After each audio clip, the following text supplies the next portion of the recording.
Bismillah ar-Rahman ar-Rahim. Assalamu alaikum wa rahmatullahi wa barakatuh. Dear students, today we are going to talk about a very important topic in phonology, which is the syllable. Actually, the syllable is the minimum unit in phonology. In phonology, we always depend on the syllable in understanding and explaining many phenomena, okay? And we are going to apply the syllable in understanding, explaining several phenomena in this book, including intonation, rhythm, stress, okay?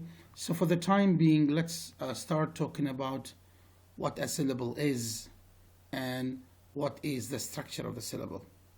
Okay, as we said, this is the sigma that represents the syllable. When we want to syllabify any word, we should be able to draw such a tree diagram that represents the structure of the word in terms of syllables. So the syllable is basically divided into the onset and the rhyme. Okay? And the onset is usually a place occupied by consonants. And if you noticed, I have put the letter S between two brackets, which means that sometimes we have one consonant and sometimes we have more than one consonant. Okay? So usually this position, this node, is occupied by consonants. While the rhyme is divided into nucleus and coda. This is a subdivision.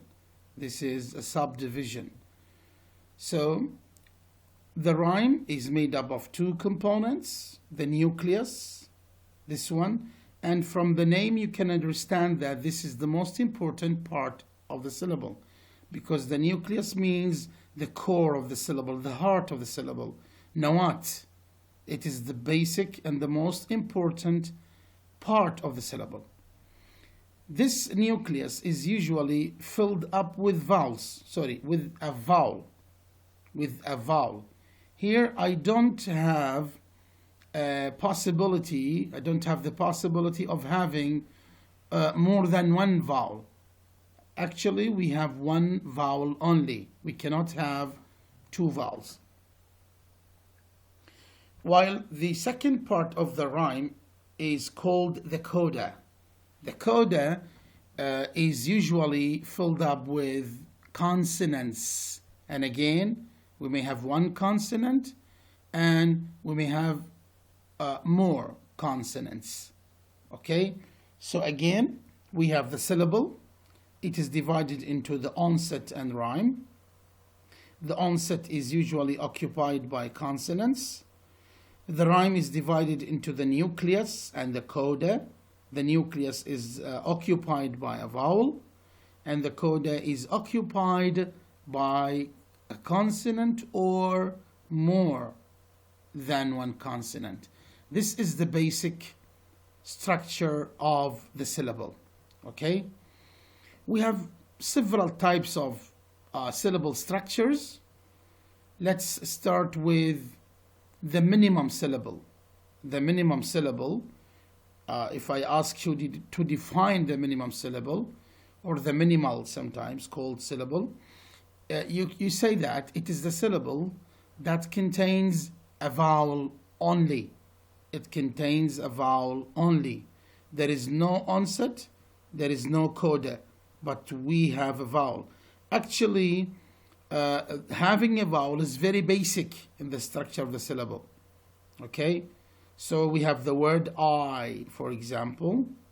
We can feel that there is no consonants before the vowel, and there are no consonants after the vowel. Okay? We have only the vowel. This is called the minimum syllable.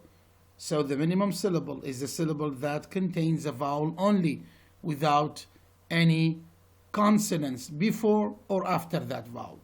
So no consonants under the onset, no consonants under the coda. Sorry. Now we have another type of syllables which is called the CV syllable.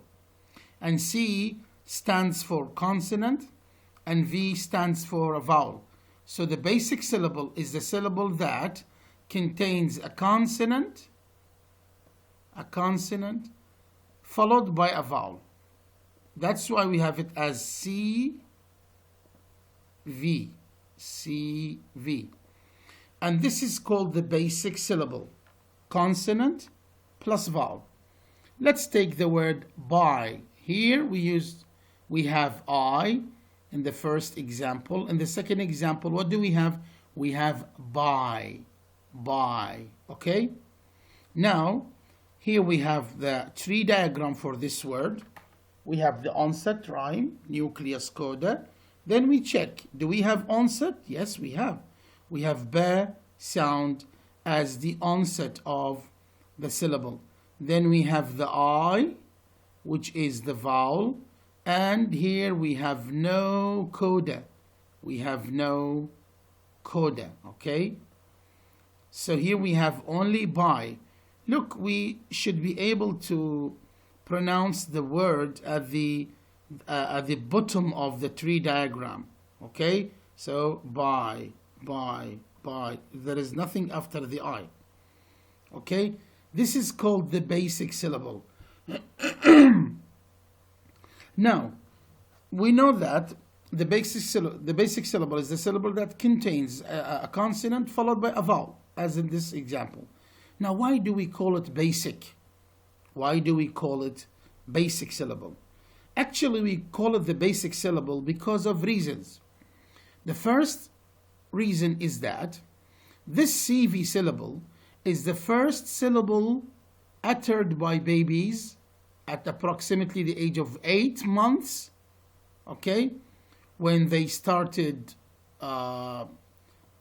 actually pronouncing words of 2 sounds only, which are CV. Look at this word, ba. Possibly it means baba, okay? So you can see that we have CV, ba, a, ma. This is for mama. This is for mama. Da.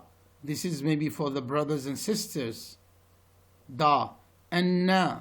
This is maybe a reference to food. Okay?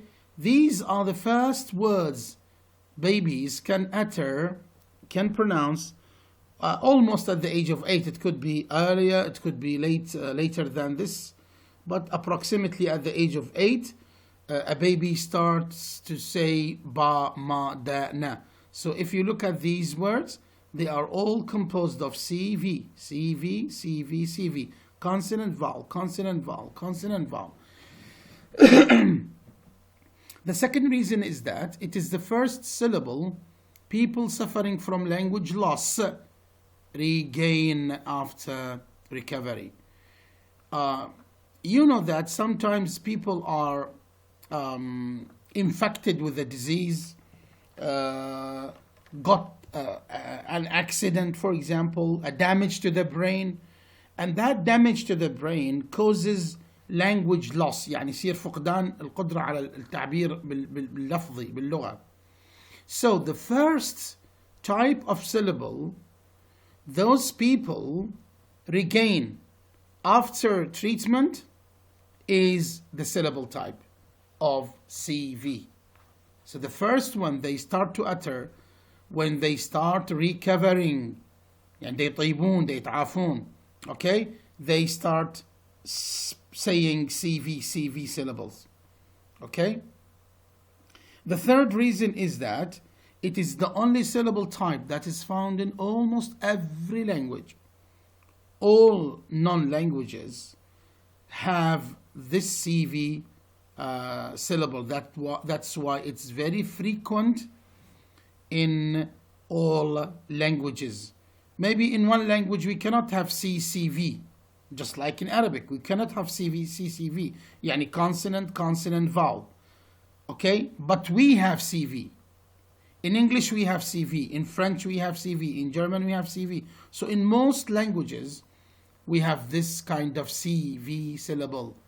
But other syllable types may be found, may be not found. Okay? It is the only syllable type that is found in almost every language. This is the third reason.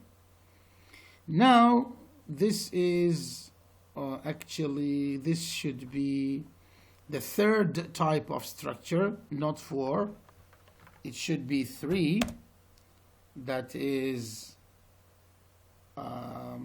we said we have the minimum syllable, we have the CV syllable, this is type 2, and type 3 is called the maximum or the maximal syllable.